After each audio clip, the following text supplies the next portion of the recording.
सोचा नहीं, किसी पॉलिटिकल पार्टी ने ऑफर नहीं किया कि रवीना हमारे पार्टी में आ जाओ यार? So I never say no for anything in life because you don't know what's going to happen tomorrow. या आपकी खूबसूरती का राज क्या खाती हैं सुबह उठकर?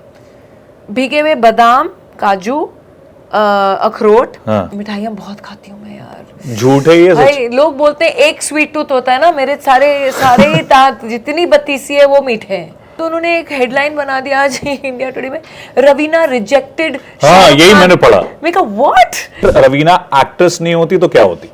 या तो आईपीएस में होती या तो पायलट होती। हमारे पास भी हथियार है, हम उसे आर्मी, नेवी और एयरफोर्स के नाम से जानते हैं। घुस के मारेंगे।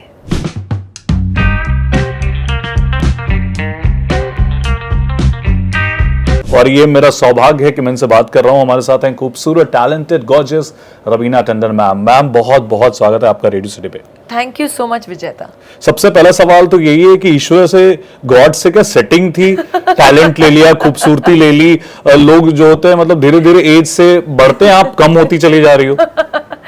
ये आपका प्यार है और ये बहुत आपके जो काइंड वर्ड्स हैं टू मी, बट उसके लिए आपको बहुत बहुत धन्यवाद।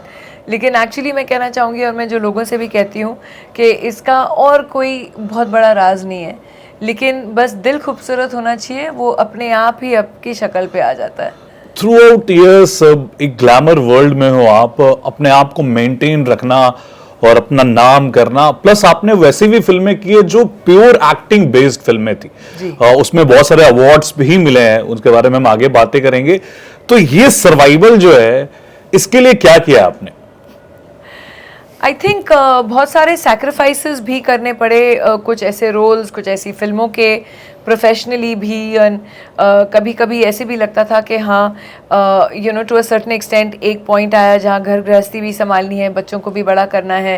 एंड ज़्यादातर देखा जाए तो दुनिया में ये एक जिम्मेदारी सिर्फ महिलाओं के ऊपर आ जाती है कि ये एक्सपेक्टेड होता है उनसे कि अपने पेरेंट्स की, अपने इन लॉज की, अपने बच्चों की, अपने हस्बैंड की, सब यही देखभाल करेंगी, पूरा घर यही चलाएंगी, तो इनके काम पे थोड़ा कंसंट्रेशन कम रहेगा।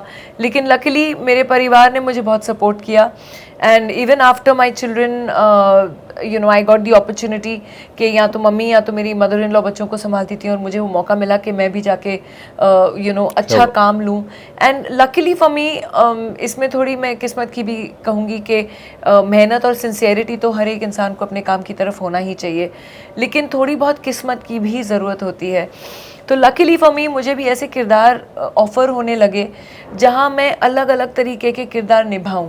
आपने पिछले ही अगर 1-1.5 साल में देखा होगा तो KGF 2 में रमिका सेन के जो किरदार था, दैट वाज कम्प्लीटली डिफरेंट। मेरा नेक्स्ट सवाल भी है कि कर्मा कॉलिंग जो आपने किया है, इंद्रानी कोठारी, और वो एक अमीर लेडी है जो थोड़ी बॉसी है और थोड़ी डोमिनेंट, कैलकुलेटिव है, तो वो क्या किरदार में ढलने के लिए क्या करते हो आप?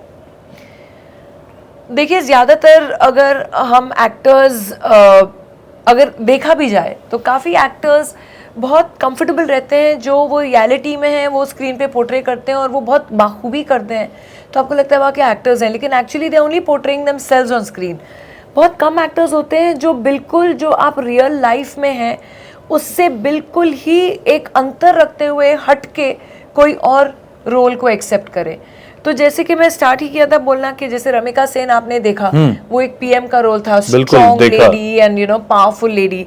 फिर आपने अगर मात्र देखी होगी तो मात्र also they I played a victim. अगर आपने शूल देखी होगी जो पूरी पटना बिहार में शूट हुई, सत्ता देखी, उधर पॉलिटिशियन थी, फिर दमन आई, again I playing a victim. तो एक विक्टिम की तरफ सिंपैथी होना चाहिए और रमिका सेन की तरफ आपको पावर दिख रहा है। फिर आपने देखी होगी अरण्यक जो नेटफ्लिक्स पे आई थी, उसमें एक पहाड़ी पुलिस इंस्पेक्टर का रोल था।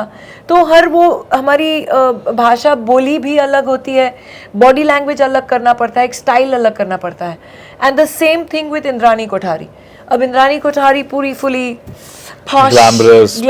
पॉश और थोड़ी छल कपट वाली है, तो उस तरीके का किरदार भी निभाना, तो मैं हर एक्चुअली समझती हूँ जो आप भी as you're almost an actor only, because even what you're doing, जिस तरीके से अपना वॉइस मॉड्यूलेशन वगैरह करते हैं, even radio is not easy. मुझे भी लगता था सबसे पहले कि actually ज्यादा डिफिकल्ट है रेडियो मेरे हिसाब से। रेडियो थोड़ा टफ होता क्योंकि है। आपको सिर्फ आपके वॉइस और आवाज के जरिए आपको हर इमोशन प्रकट करना पड़ता है।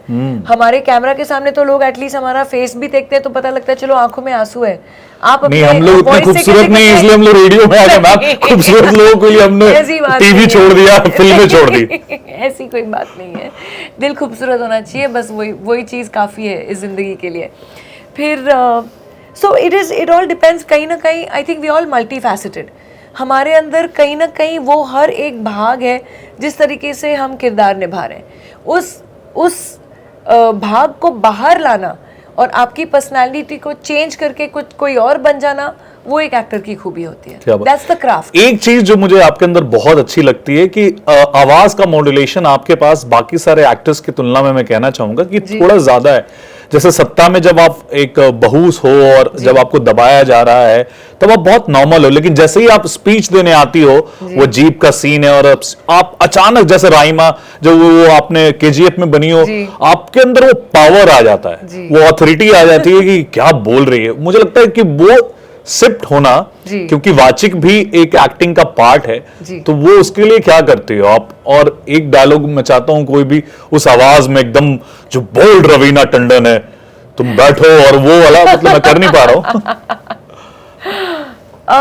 आई थिंक वो डायलॉग तो जरूर बोलूंगी आपको, लेकिन जैसे कि मैंने कहा ये भी एक क्राफ्ट है, एक स्किल है जो हम सीख लेते हैं ओवर द इयर्स, एक्सपीरियंस भी बहुत। बट इंडियन एक्टर्स में थोड़ा कम रहा है ये। हाँ, I think voice modulation is something जो हर एक को सीखना चाहिए honestly, because and like I said आपके लिए भी बहुत मुश्किल काम है वो।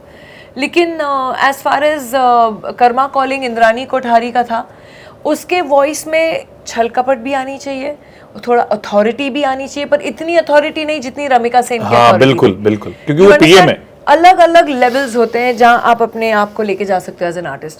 सो if you go to see, एक रमिका सेन KGF 2 का डायलॉग बहुत ही पॉपुलर था। प्लीज, इंटरव्यू ही चल रहा है मेरा, और वो पूछते हैं कि दुश्मनों ने हमला कर दिया है तो आप क्या कहना चाहेंगी, और वो एक्चुअली रॉकी को मैसेज भेज रही है तो टीवी पे, तो वो कैमरा में ऐसे मुड़ के बोलती है, हमारे पास भी हथियार हैं, हम उसे आर्मी, नेवी और एयरफोर्स के नाम से जानते हैं, घुस के मारेंगे। क्या बात, you know, so it's that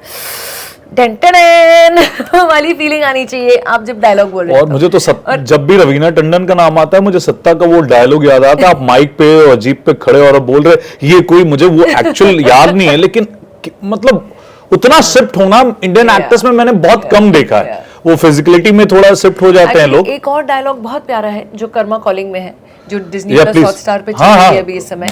so this is a dialogue from Karma Calling from Disney plus Hotstar, जो कहते हैं कि ईश्वर की हम पूजा करते हैं, लेकिन ईश्वर से मत डरो क्योंकि ईश्वर माफ कर देते हैं, लेकिन आपके कर्म आपने बोए हैं वो आपको कभी माफ नहीं करेंगे। क्या बात है, You know what I mean? So this is ये लग रहा था Raveena Tandon this was Indrani Kothari, and that was घुस के मारेंगे was रमिका सेन। मैम, आपके अंदर इतनी पावर है, कभी सोचा नहीं, किसी पॉलिटिकल पार्टी ने ऑफर नहीं किया कि रवीना हमारे पार्टी में आ जाओ यार, चुनाव लड़ो, चुनाव तो ऐसे ही जीत जाती है आप। वो भी है, लेकिन और ऑफर तो 2010 से चल रहे हैं और वेरियस पैन इंडिया, और मैं बहुत इज्जत करती हूँ हमारे सब पॉलिटिशियंस की और हमारे पॉलिटिकल पार्टीज़ की भी, लेकिन अभी फ़िलहाल मेरे हाथ अभी 4 रिलीज़ेस हैं इस साल, तो